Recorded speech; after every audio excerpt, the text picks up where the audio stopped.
La fouille, c'est une opération essentielle qui se passe sur le terrain, qui est faite pour répondre à des questions qui sont posées en amont de la fouille proprement dite. Différentes étapes d'une fouille, c'est d'abord la mise en place d'un carroyage, c'est le découpage du terrain en mètres carrés ou en quart de mètre carré, dans lequel on va pouvoir positionner tous les sédiments qui vont être investis par la fouille, ainsi que les différents vestiges qui vont pouvoir être trouvés à la fouille. La topographie, d'une part, ça permet de positionner dans l'espace de la grotte le carroyage. 308. Ça permet également de positionner tous les vestiges archéologiques qui vont pouvoir être trouvés à la fouille. L'acte de fouille, ça suppose vraiment d'aller en plus ou moins grande profondeur à l'intérieur du terrain. Oui, ça suppose d'enlever du sédiment dans le but d'avouer d'y retrouver des vestiges archéologiques. Chacun imagine un archéologue avec sa truelle et puis évidemment son pinceau. Alors la truelle, c'est un outil très pratique et on fait des petits enlèvements en fait quand on creuse pour justement ne pas abîmer les objets qu'on pourrait trouver à la fouille. Et ensuite, si on trouve un objet, le pinceau est très utile si le sédiment est suffisamment fluide pour nettoyer les contours, pour bien dégager cet objet. Le décapage est l'action d'enlever les sédiments sur une certaine surface et sur une certaine profondeur. Ensuite, sur toutes les étiquettes et sur tous les documents qu'on utilise pour la fouille, on utilise ce mot, décapage.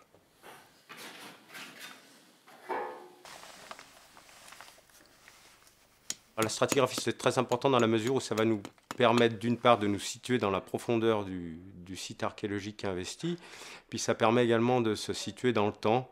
Le but étant d'établir la succession des différentes couches qui déterminent cette stratigraphie, les plus anciennes étant évidemment les couches les plus profondes et les plus récentes, celles qui sont au sommet de cette stratigraphie. La stratigraphie se définit sur le terrain en fonction de la nature, de la couleur, de la texture des sédiments, des différentes couches. Il faut numéroter ces différentes couches. Cette stratigraphie est dessinée, ce sera une interprétation par l'archéologue et le géologue, et aussi photographiée, qui ensuite, après, en laboratoire, on pourra comparer le dessin fait sur place et les photographies.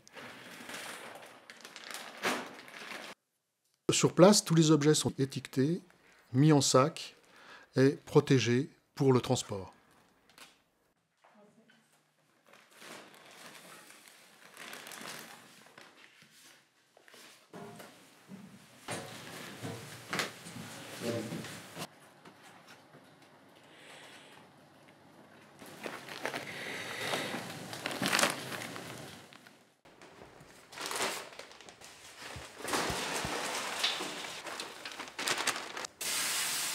Une fois que les sacs sont arrivés à la station de tamisage, chaque sac, après, est versé sur 4 tamis de différentes tailles, 8 mm, 4 mm, 2 mm et 0,5 mm. Le sédiment est lavé et on garde tous les objets qu'on trouve dans les différents tamis. Ça peut être des os, ça peut être du lithique.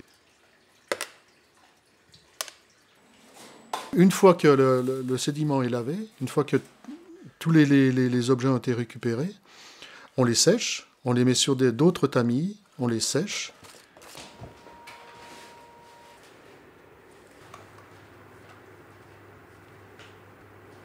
Une fois secs, on les range dans des mini-grippes avec leur étiquette, qui indique leur provenance.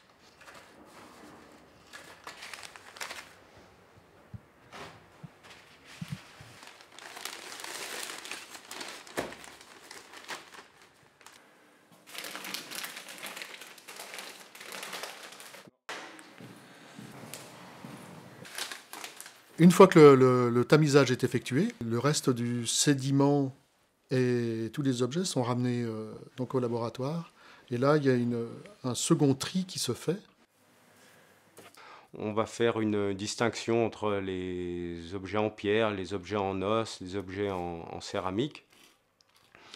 Ces objets-là seront ensuite confiés pour étude à différents spécialistes en vue de leur publication. tous les ossements seront observés et étudiés par l'archéozoologue.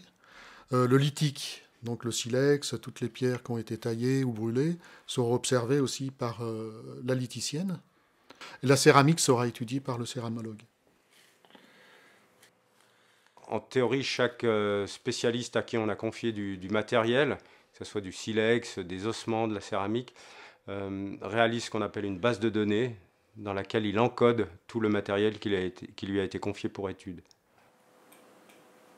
Après la constitution de ces bases de données, en fait, il faut digérer tout ça pour pouvoir en produire des rapports et puis des articles en vue de la publication de ce qu'on a trouvé à la fouille. Il faut effectivement étudier les différentes catégories de vestiges qu'on a découverts selon différents angles. En général, il faut faire un peu feu de tout bois. Le but étant ensuite de livrer tout ça à la communauté scientifique et puis au public.